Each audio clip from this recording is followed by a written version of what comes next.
Thank you. Thank you very much. Please, let's take our seats.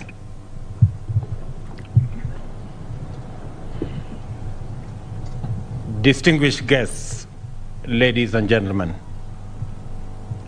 it is my distinguished honor to join you today to observe the 11th anniversary of the KDF Day. This is a day dedicated to the remembrance of those of our gallant soldiers who have paid the ultimate price in the defense of our Republic, Kenya.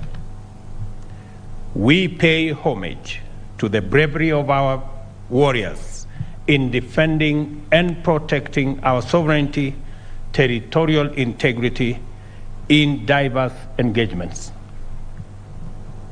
As Commander-in-Chief, I note with approval that the theme of this year's KDF Day is, and I quote, soldier-centric approaches towards the upscaling of mission readiness.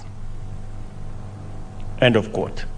Indeed, this underpins the sense of duty that the troops continue to exemplify.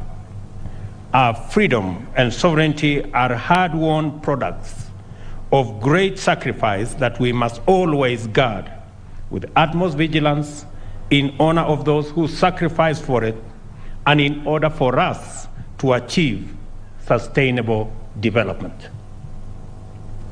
Our territorial integrity relies on our defense forces, and its members must therefore always be prepared for every exigency with the requisite tools, capabilities, and motivation.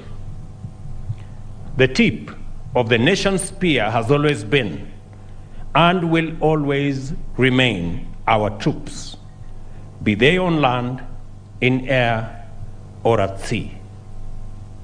The government commits, and the government commitments in this regard will remain paramount, and we will continue to invest in our men and women in uniform through the provision of training and education, complemented by the acquisition of relevant weapon systems, equipment, and guaranteeing access to medical care that is holistic, that is reliable, and effective.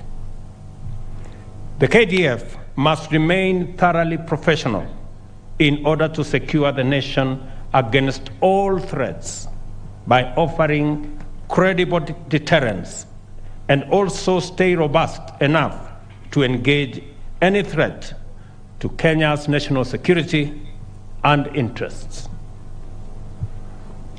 Having been recently briefed on aspects of research and development undertaken by the KDF, some of which were showcased at the just concluded Nairobi International Trade Fair, I look forward to seeing more innovations from the military family. It is desirable that the solutions out of your laboratories and workshops are not exclusively focused on defense and security. I urge you to also seek to address human security needs of the citizenry, like food security and affordable housing. Indeed, the broader national purposes of our public service, insofar as they apply to defense forces, should find robust expression in the work that our gallant men and women in uniform undertake. I am delighted to observe that you have seized the opportunity of engaging with the citizenry as a platform to articulate our collective aspirations and give the best expression to our national values and principles of governance. Sustainable development being our ultimate principle of governance, it is encouraging that you continue to explore ways of lending a hand to the greater national effort. Significantly, ladies and gentlemen, Kenya needs to take steps towards self-sufficiency in simple defense articles, apparels, and food. In fact, appropriate degree of military industrialization has spurred the growth of the civilian industry in other jurisdictions. Kenya thus needs to follow international best practice to achieve this desired self-sufficiency. I note also the secondary role the KDF has undertaken in support of other state agencies in disaster response, humanitarian support, and inter-community peace building. This is yet another chance for our forces to practice its magnificent tradition of articulating our values. Our soldiers embody national security and inspire confidence. Your participation at the core of efforts to solve human problems and respond to citizen needs entrench your capacity to touch hearts and to encourage people. Ladies and gentlemen, Kenya is committed to international as well as regional peace and security, as it is the only guarantor of amicable coexistence and regional economic growth. Our forces continue to be called upon by the African Union and United Nations to augment peace support operations in Africa and beyond. And I have had a conversation with the leadership of our KDF to expand our efforts in peacekeeping across the globe. Some of the sacrifices of our soldiers, therefore, are not confined to our immediate borders. The legacy of Kenyan peacekeepers has been appreciated as far away as West Africa. We are proud of your achievements as Kenya's unique ambassadors and proud champions of the Kenyan winning way. As a responsible member of the global community, our stand on the war on terror speaks for itself.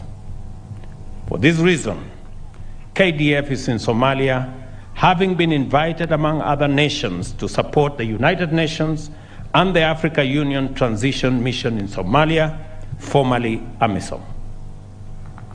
This contribution supports the efforts of the international community in pursuing peace in the Horn of Africa. Ladies and gentlemen, the welfare of soldiers and their families is a priority. I therefore appreciate the establishment of the various KDF regional hospitals in order to bring closer the requisite preventive and curative health to families and veterans.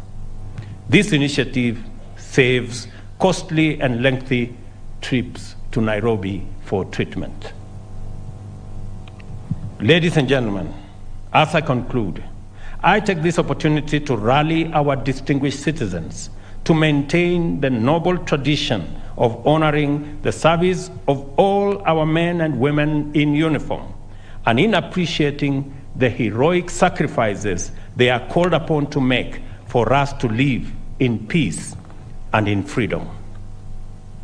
We must renew our commitment to do our part in doing all we can and do it right. Let selfless service define the work we all do for our country, regardless of whether we are soldiers or otherwise engaged. In any case, Kenya is the collective project of 50 million Kenyans, citizens doing their bit, our men in uniform doing their part, and the people in the executive, in the legislature, and in the judiciary playing their role. We must perceive our daily duties, whatever form they take, as contributing to the broader collective endeavor in pursuit of sustainable development, and apply ourselves accordingly. Every day in Kenya, we should be Every day in Kenya should be a day of work and service, and every moment a celebration of patriotism. I further commend the spouses of our service members who remain at home, holding fort as their loved ones are away on deployment. Their work is silent, away from sight, with absolute loyalty and dedication to keep families together, thereby sustaining an indispensable support network to our officers. It is this affirming and nurturing network of loved ones which again become primary caregivers to those of our personnel who may, unfortunately, suffer critical war trauma, whether physiological or psychological, and their support is vital for healing and strength. We do not take this outstanding form of selfless national service for granted. And on behalf of a grateful nation, I appreciate you and I thank you. Let us therefore proceed on the understanding that we are united in service to uphold, protect, and defend our nation and its values, and to support one another along the way, because we are enlisted in one cause, the cause of one nation and one people. Finally, I am grateful to the Almighty God for this day, and I wish you His blessings as you travel back to your respective homes. May God always bless our defense forces, and may God bless our beloved nation, Kenya. Asanteni sana. Mheshimiwa Rais, hivi sasa litafuata gwaride la machweo ya jua litakaloletwa na bendi zetu za majeshi ya ulinzi ya Kenya. Bendi, tafadhali.